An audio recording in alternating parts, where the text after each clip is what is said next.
ಇದ್ದಾರೆ ನೋಡಿ. ಈ ತರ ವಾಸ ಮಾಡಕ್ಕೆ ಆಗಲ್ಲ, ಆ ತರದ ಒಂದು ಜಾಗದಲ್ಲಿ ಬಂದಿದ್ದಾರೆ. ಈಗ ನಮ್ಮ ದಲಿತ ಲೀಡರ್ಸ್ ಬಂದಿದ್ದಾರೆ. ನಮ್ಗೆ ಯಾವ್ದು ಇಲ್ಲ. ನಿಮ್ಗೆ ಯಾವ್ದು ಇಲ್ಲ. ನಮ್ಗೆ ಏನ್ ಓದ್ತಾ ಇದೀಯಾ? SLC ಓದ್ತಾ ಇದೀಯಾ ಸರ್? ಇವಾಗ ನೀವು ಶಿವರಾಮ್ ಸರ್ ಕಡೆಯಿಂದ ಬಂದಿದ್ದೀರಾ. ನಮ್ಮ 35,000 ಕೋಟಿ ಕೊಟ್ಟಿದ್ದಾರೆ. ಬಜೆಟ್ ಅಲ್ಲಿ ಈ ತರ ಅನೌನ್ಸ್ ಮಾಡ್ತಾರೆ, ಸ್ಟೇಟ್ ಗೌರ್ಮೆಂಟ್ ಬಜೆಟ್ ಅಲ್ಲಿ. ಎಷ್ಟೋ ಜನಕ್ಕೆ ಈ ತರ ಮನೆಗಳಿಲ್ಲ, ಒಂದು ಹಕ್ಕುಪತ್ರಗಳೇ ಇಲ್ಲ ಮೂಲ ನಿವಾಸಿಗಳಿಗೆ. ಸರ್ಗೆ ಹೇಳಿ ನೀವು. ಮತ್ತು ಸರ್ಕಾರದಿಂದ ಇವತ್ತೇನು ಮನೆ ಮಂಜೂರು ಮಾಡಿದ್ದಾರೆ, ನಿವೇಶನ ಅಂತ ಮಂಜೂರು ಮಾಡಿದ್ದಾರೆ.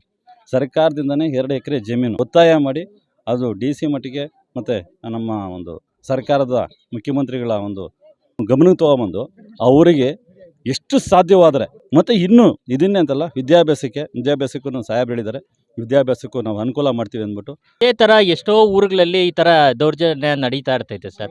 ಆಮೇಲೆ ಇದನ್ನ ಯಾವ ತರ ನೀವು ಸಾರ್ಟ್ ಔಟ್ ಮಾಡ್ತೀರಾ? ಯಾವಾಗಲೂ ನಡೀತಾ ಇರ್ತೈತೆ, ಡೈಲಿ ನಡೀತೈತೆ. ಬಟ್ ಪ್ರಕರಣಗಳು ಇದು ಇದೇ ಪ್ರಥಮ ಅಲ್ಲ, ಇವತ್ತು ಬಾಬಾ ಸಾಹೇಬ್ ಅಂಬೇಡ್ಕರಿಂದನೂ ನಡೀತಾನೆ ಇದೆ.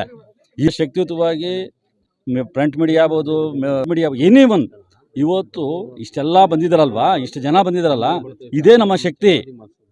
ಎಜುಕೇಟೆಡ್ ಕೂಡ, ಇವನ್ ನೌಕರರು ಕೂಡ ಅವ್ರ ಆಫೀಸ್ಗಳಲ್ಲಿ ಆಗ್ಬೋದು, ಎಲ್ಲ ನಮ್ಮನ್ನು ಒಂಥರ ನೋಡ್ತಾನೆ ಇರ್ತಾರೆ. ಇವತ್ತಿನ ದಿನ ತಾವು ಹೇಳಿದ್ರಿ, ಗೊತ್ತಿದ್ದೋ ಗೊತ್ತಿಲ್ಲದರೋ ಆಗ್ತಾ ಇದ್ವಿ, ಹಲವಾರು ಆಗ್ತಾ ಇದ್ದಾವೆ. ಇದು ಬೆಳಕಿಗೆ ಬಂದಿರೋದು ಹಲವಾರು. ಅದಕ್ಕೆ ಏನು ದಲಿತ ಮುಖಂಡರು, ದಲಿತ ನಮ್ಮದು ಮಹಾಸಭಾಗಳಿದೆ, ಅವರೆಲ್ಲರೂ ತಕ್ಕ ಪಾಠವನ್ನು ಕಲಿಸ್ತಾ ಇದ್ದಾರೆ. ಓಕೆ, ನಿಮ್ಗೆ ಹಕ್ಕುಪತ್ರ ಬಂತ? 9-10 ಕೊಟ್ಟಿದ್ದಾರೆ. ಕೊಟ್ಟಿದ್ದಾರಾ? ಅದೆಲ್ಲ ಪಕ್ಕ ಇದೆಯಾ? ಕೊಟ್ಟಿದ್ದಾರೆ. ನಿಮ್ದೇ ಈ ಜಾಗ ಅಂತ ಹೇಳಿ ಹೋಗಿದ್ದಾರೆ. ಅದು ದಾಖಲೆ ಏನಿದೆಯಾ? ರಿಜಿಸ್ಟರ್ ಮಾಡ್ಕೊಡ್ತೀವಿ ಅಂತ 9-10 ಅಂತ ಆಶ್ವಾಸನೆ ಕೊಟ್ಟವ್ರೆ. ಇನ್ನೂ ಹಕ್ಕುಪತ್ರ ಈಗಿನ ಸರ್ಕಾರ ಏನು ಪಂಚಾಯತ್ ಇದೆ 9-10 ಕೊಟ್ಟ ಮೇಲೆ ಇದೆ ಸುಪ್ರೀಂ.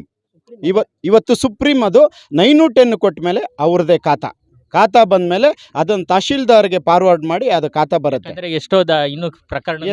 ಸರ್ ಇದು ಪ್ರಕರಣ ಆ ರೀತಿ ಅಲ್ಲ, ಇದು ಬಹಳ ಮುಖ್ಯವಾದ ಕಾರಣ. ಇದು ರಾಜ್ಯ ಮಟ್ಟಕ್ಕೆ ಹೋಗಿದೆ. ಈಗ ಏನಾಗಿದೆ ಅಂದ್ರೆ IAS ಅಲ್ಲಿ ಕೂಡ ಅಪಾಯಿಂಟ್ಮೆಂಟ್ಗೆ ಮೊದಲು 1200 ಈ ತರ ಇರೋದು, ಈಗ 800 ಪೋಸ್ಟ್ ಈ ತರ ಕಡಿಮೆ ಮಾಡ್ತಾ ಇದ್ದಾರೆ ಸೆಂಟ್ರಲ್ ಗೌರ್ಮೆಂಟ್. ಅವ್ರಿಗೆ ಖಂಡಿತ ಅದು ಸರ್ಕಾರ ಮಾಡುವಂತ ನಿಲುವುಗಳು.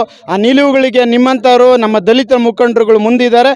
ಅವರ ಪರವಾಗಿ ನಾವಿರ್ತೀವಿ. ಸರ್ಕಾರಕ್ಕೆ ಮತ್ತೊಮ್ಮೆ ಎಚ್ಚರಿಕೆ ಗಂಟೆಯನ್ನು ನೀಡೋಣ ಸರ್.